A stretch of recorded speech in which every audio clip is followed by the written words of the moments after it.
I see you lost inside your circumstance, and I see you looking for a chance to dance, and it seems to me the world's a better place because of you. You were made to shine just like the stars above, and I know you are made for love and to be loved, and it seems to me the world's a better place because of you. Oh.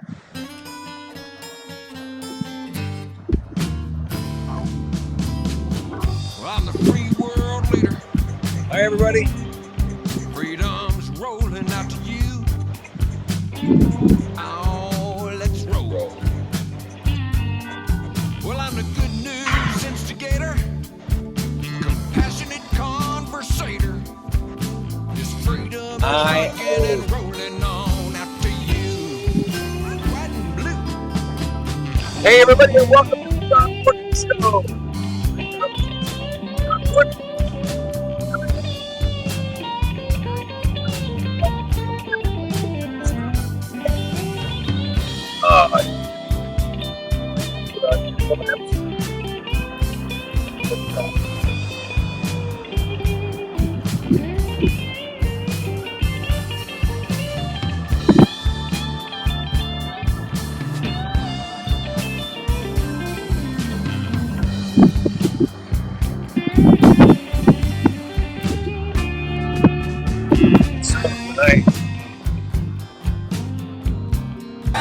Good to see everybody. I am so honored to be with you coming from beautiful Ormond Beach, Florida, staying at the very timeshare where my beautiful bride and I honeymooned 38 years ago, because our honeymoon was paid for by my sister Becky, who's right there.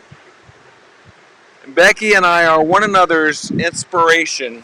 Becky I've talked to you about her before. She has a wonderful, wonderful staging business, and she uses that staging business to teach other ladies and gentlemen, I suppose, if they wanted to come, how to stage houses, but also how to stage their lives on the inside. She teaches, and while she's teaching, she's motivating and loving on those girls and just giving them the time of their lives. And at the end of her classes, I mean, girls are in tears. They don't want to leave. Oh, Mark Roberts says, hi, Becky. Oh, hi. I don't look at all like this. I look much better. I've been swimming. She says she doesn't look. She says, I don't look at all like this. I normally look much better. I've been swimming. That's me trying to do my Becky impression. She's famous for that Mickey Mouse voice. But but she's a very talented and gifted internet marketer, growing and changing the world, one beautiful decision at a time, and one wonderful customer at a time. And when somebody attends her class too, they stay with her and they stay connected and they stay friends for great. Mark says you look great. Oh, I couldn't agree more. She looks fantastic. And oh, there you go. If Mark, if your beautiful bride or Carol or anybody is interested in staging, they can go to, I love saying this, www. See, Al Gore got the Al Gore rhythm, but I got the www. Stagehappy.com. Stage Happy. I like it. I like it a lot. Well, today I wanted to talk about, I ran into a scripture that says the eyes are the window to the soul. The window to the soul. And I've got these wonderful glasses here that change colors for me um, in the sun. Y'all need somebody to let you in? If you don't mind. Okay. Um, some folks are trying to get in. They don't have their room key, so Becky's going to go let them in. And it's true. The eyes are the window to the soul. The eyes are the window to a lot of things. The eyes are the window to the heart, both good and bad. Good things that we love to do, things that we shouldn't do. The eyes are often the window. And I was just thinking about that and pondering it. And I thought about being here at the beach. It's so nice, and that breeze is so wonderful, and the room is so nice. It's a completely different atmosphere. It's a very comfortable bed up in our room, right up there, and we've got this window shaker. You know, this one of those hotel types that kind of goes all night long, and you can hear it. It's almost therapeutic. Helps you sleep. And then Kathy also has this oscillating fan that goes back and forth because she's not going to. Hey Beth, welcome. Coming to you from beautiful Ormond Beach today. Yes, we have an air conditioner and an oscillating fan, partially because our little timeshare is separated. There's like 2 rooms, and the air conditioner's on the other side of one wall, even though it opens up. But then, and Kathy likes her room Eskimo cold. So not only does she have the AC way down low, but that she also has this oscillating fan. So when I wake up in the morning, and I don't usually set an alarm when I'm here at the beach, the first thing that happens is I become conscious. Then once I become conscious, I start thinking, where am I? And if I was in a really deep sleep, I might think, who am I? Have you ever had that happen? When you wake up, you go, wait, I know this is reality, but I don't know about anything else. And so I wake up, I haven't opened my eyes, my little peepers yet. I'm aware, and then I feel that oscillating wind go by, and that tells me, oh yeah, I'm at the beach. And then I want to know, what time is it? Is it the middle of the night? Is it 3 a.m. in the morning? Have I missed the sunrise? And so I'll peek open one of my eyes, because the other one is probably smushed in a pillow. And, oh, yeah, that's right, Karen. That's right. You guys are coming in October. I hope you make it. We'll have to do a meetup for sure. And Beth, you're saying in the 70s, you used to come to the beach a lot. Nice. Yeah, it's gorgeous out here. And the sky's very pretty. See there? Look at that. Oh, absolutely breathtaking. It gets whited out because the camera has the ability to focus on my face, and it kind of blows out the sky. But it's gorgeous. So let me see if I can adjust it so you can see a little of both. There we go. I don't know what I'm doing. I wonder if I can lock that in. Nope. So anyway, so I'll open my eyes, and we have these wooden slats for blinds. And if I don't see any light coming from those slats, then I know it's not even probably 6 o'clock in the morning yet. And so, okay, so that makes me make decisions. Do I want to get up? Do I want to drift back to sleep? If I see some light, but not blazing light, the sun, then I know that I've maybe not missed the sunrise. And I saw a beautiful sunrise this morning. It was just breathtaking. Let me see. I think I've got some pictures on my phone. In fact, I know I do. See how easy it is to pull those up so I can show you.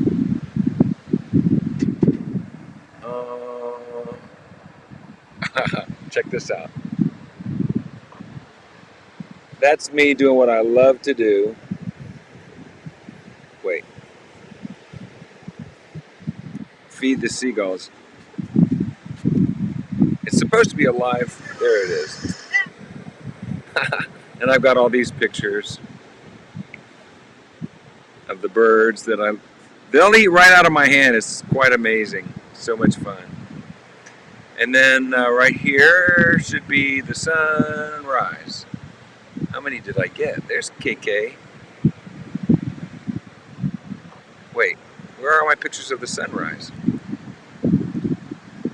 Hang on. Oh, you know what? I took them on my iPad. Dag nabbit, they're up in the room. Well, you've all seen a beautiful sunrise. Just imagine it in your head. So, the eyes are the window to the soul. And in the opening frame to today's show, I have a picture of my mom when she was a young lady. Because when I was a kid and she was my mommy, and we were growing up, she had this little trick that she would do with my eyes that I didn't find out until years later. She told me, she would ask me questions. Did you do this? Did you do that? You know, are you guilty? And she said, I want you to look me in the eyes, because when you lie, you get spots in your eyes. And she was my mother. Why would she lie? And so I totally believed her. So whenever she would say, did you burn down the neighbor's bushes? If I was telling the truth, I would say, no, Mom, look. And I would do that. Of course, if I did burn down the neighbor's bushes, which of course I did do, I wouldn't be able to really look her in the eyes because I had guilt. And finally I figured it out when I was about 26 years old. So here's my point for today. Hi, Carol. Welcome. Mame. Sometimes all of us are afraid to look God in the eyes because we reflect on His goodness and our own wickedness. And we are embarrassed. We're ashamed. We're unwilling or afraid. It makes us nervous to think about looking Him in the eyes. But you know, here's a beautiful truth. He's our dad. Abba Father says in Romans chapter 8. That means Daddy God. And as I mentioned the other day, blessed is the man whose sins are forgiven. Blessed is the man whose sin the Lord will not take into account. Listen, folks, if I had to be known only for my mistakes, only for my sins, and that was like my reputation and not what I do, not what I've done, how I've served, how I've loved, how I've lived, none of you would want to know me. None of you would want to be influenced by me. You would hate me. And you'd be right to do so. But you've heard it said, God is the God of second chances. And in my case, 892 chances. Because each one of us is so imperfect, so far below the standard, that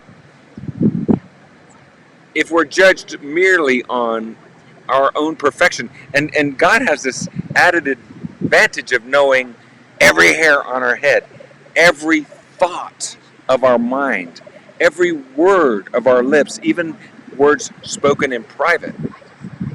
He knows it all, and He loves us. He knows it all, and He has forgiven us. And we can have fellowship with one another in spite of our imperfection. Yes, look into the windows of my soul, and you'll see a man who knows he's a sinner, but also knows that his sin has been forgiven, that his sin will no longer be held against him because of that forgiveness. It's very freeing. And so, yes, the eyes are the window to the soul. And if you know the love of Christ, if you know His forgiveness, your sin, your vast sin and mine, they're no longer held against us. And we can have fellowship with each other. Isn't that amazing? And so, that being the truth, and every one of us we know ourselves, we know that we've blown it. But life isn't over just because we've blown it. If you've asked God to forgive you, you've been forgiven. If you haven't, you haven't. And here's a little application for the moment that we live in now. I don't want to judge people based on their sin, because then I'm liable for my own sin. The standard is this: forgive one another. That's what Jesus commanded us.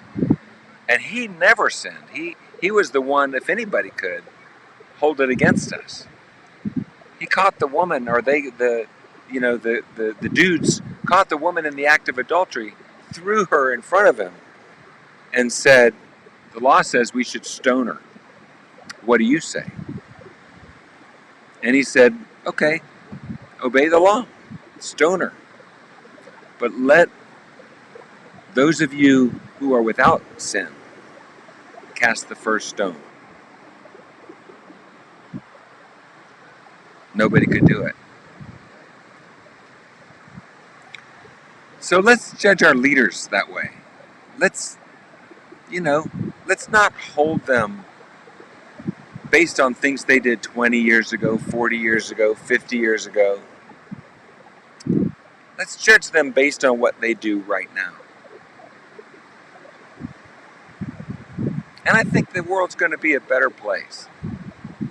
Let's look for the good in everybody. Let's think the best of even people that we're politically opposed to. Pray for them. Pray for our leaders. And let's just watch and see what beautiful things unfold. I appreciate you guys. Thank you for watching the show. We're all in this together. Let's pray for our leaders, and let's just trust God for the outcome. God bless you. And God bless America. Hey, this is Al Robertson from Duck Dynasty and Duck Commander. I want to tell you about a great book called War on Fear from my good buddy, John Morgan. Of course, he looks like George W. Bush, who had the famous War on Terror, so I immediately knew, there was a nice a bit of wordplay there. This book is fantastic. I think it speaks to sort of that natural fear that all of us have, whether it's public speaking or whether it's the first time you get asked to do something you've never done before, up to, the fear of loss of life, of a sick person in your family, all the things that we face every single day. I recommend this highly. I promise you will be blessed when you read this book, and it's the sort of book that after you read it, you're going to want to pass that on to someone else, which to me are the best kind of books. So War on Fear, get yours as soon as you can.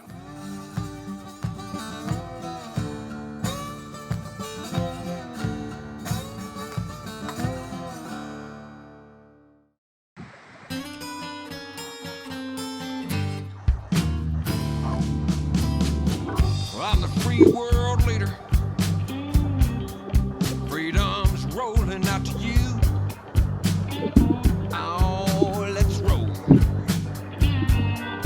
Well, I'm the good news instigator, compassionate conversator. This freedom is rocking and rolling on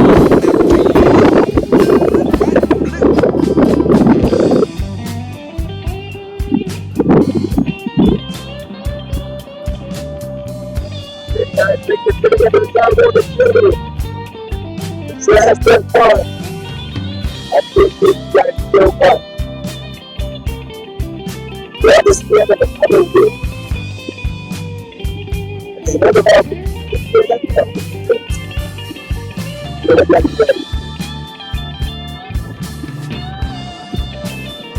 next week, it's a new week. God bless you.